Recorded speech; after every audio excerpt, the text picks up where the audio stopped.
Okay, the first thing I'm going to do is apologize for the quality of this video. I don't know what I'm doing. I'm older than a lot of people that have made videos about gastric sleeve surgery, and I'm more inept when it comes to technology. But I feel a passion for sharing what I have learned along this journey. I had my surgery this past Monday. It's now Sunday. So 1 week in, and I have a lot to say. I hope that this is valuable to someone. Many of the videos say what you wish somebody would have told you before gastric surgery. Mine is the same way, but it's very different than what you've seen before. I'm going to tell you the 5 things I wish someone else would have told me. I figured most of this out by myself. So, number one. Number one is I wish somebody would have told me that you should prepare your gut. You should do things to strengthen your gut to where the surgery is more kind to your body. And 2 ways to do that is with aloe vera juice and bone broth. Bone broth has collagen in it that's very good at helping your gut heal. And I made my own. It's real simple to do. Go on the internet and look it up. It's not hard. It just gives you a lot of smell in your house, cooking over 3 days. But the process is pretty easy. You can do it if you love your gut. The second thing is you've got to follow the instructions that the surgeon and dietitian and all the people that advise you. You've got to follow that advice precisely with no variation whatsoever, because you're making a decision to change your life. That life is going to be different for the rest of your life if you're successful, and the time to start that is before the surgery. And do what the doctor tells you to do, and be prepared. Because make it easy on the surgeon, and give them as healthy a body as you can do with your overweight body that you've got to work with. What you're doing is too expensive, it's too traumatic, and it has the potential of changing your entire life.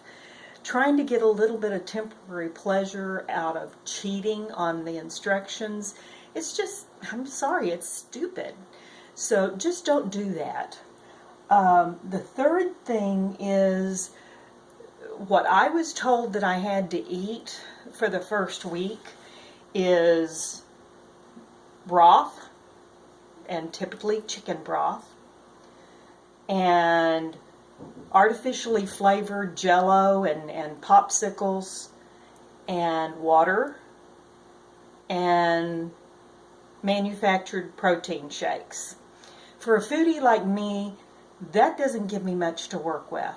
So my homemade beef broth was the biggie that I got something out of, and I tried to keep the artificially manufactured shakes to a minimum because I know they're not good for my body long term. But it's very possible to do something a little bit different. On the 4th day, I was allowed to add vegetable juices. So by adding vegetable juices, I was given an endless number of ways that I can take the limits of a liquid diet and make infinite dishes. So let me give you a couple of examples. One is I made a homemade chicken soup using V8 and dehydrated bouillon, or not bouillon even, dehydrated bone broth that I bought at the health food store. So it's quite expensive, but I believe in the value of bone broth. Google it, find out what it does for your gut. And you know, this surgery, what you're doing is all about trying to get your gut healthy. So spending $50 for a tub of dehydrated bone broth is an investment that's worth every penny. So I take that dehydrated bone broth, add V8 to it because I do not like the taste of raw tomato juice. But you cook it, now you've got tomato soup. Tomato soup is a nice treat when you're on a liquid diet. This morning before I left, I created myself another treat. And what it was is carrot juice with protein powder from, what is it, Premier, and whey protein. The reason why I combined those two is, to me, Premier protein, just like their manufactured shakes, are way too sweet. If you need the sweet, keep the sweet. But, you know, my rule of life for food is the less ingredients it has, the closer to nature it is, the better it is for my body. So I combined the two protein powders and carrot juice and pumpkin pie spice. That made a really good shake for breakfast this morning. And extremely easy. I could shake it in the shaker. Didn't even have to use the blender. I also have done some creative things with the cold shakes. I have, oh, that's the pumpkin pie spices. What did I forget to tell you about? Oh, I took the spicy V8 and cooked it with my beef bone broth, and it makes a chili. Put a little bit of chili powder in it, and it makes it sort of a real liquid chili that's pretty good. Again, it's a nice change from the same-o. I buy kale juice, but it had too much lemon in it, so I added a little stevia, and it made it pretty good.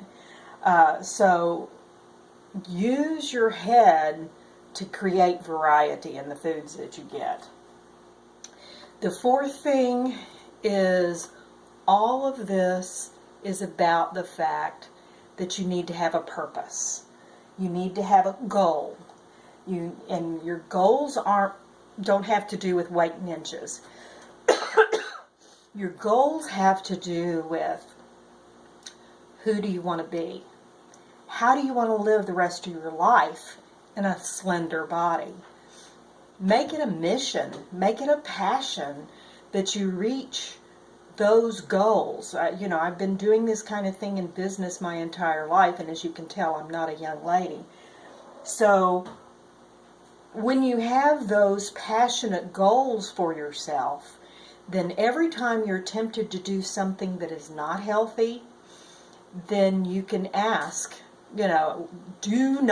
please do not call yourself bad because you want to eat something that's from your old lifestyle. It's not bad. It's something that you make a mistake, you live with a mistake, you come back, because you've got a mission and passion, you come back to where you really want to go. And never, ever, ever call yourself or any kind of food bad, because that's just not serving anyone. Instead, as you're considering eating that piece of pie, ask yourself, if I eat this piece of pie, will it take me closer to or farther away from my goals, my mission, my purpose for the rest of my life? And using that as a question for everything that you eat will make a world of difference. And then finally, number 5 is, use the rest of your life to find new ways to get pleasure from food. Your old lifestyle, you got pleasure from food by taking it in and eating a lot of it and feeling satisfied, and also being in with your friends, eating the same kind of foods that they do, and the camaraderie of food that has been important to us. If you create a new relationship with food that allows you to say, okay, now I'm eating very small portions. So I can eat the finest food out there and still spend less money than I did when I was eating like everybody else. So, treat yourself to things that would have not been your budget before. And just create new lifestyle, explore with food, get higher quality food than you might have gotten in the past, and create a new way for you to get pleasure from food other than the way you did in your old lifestyle. This is Healthy Girl signing off and not knowing what she's doing with the video, but I hope you get some value from this.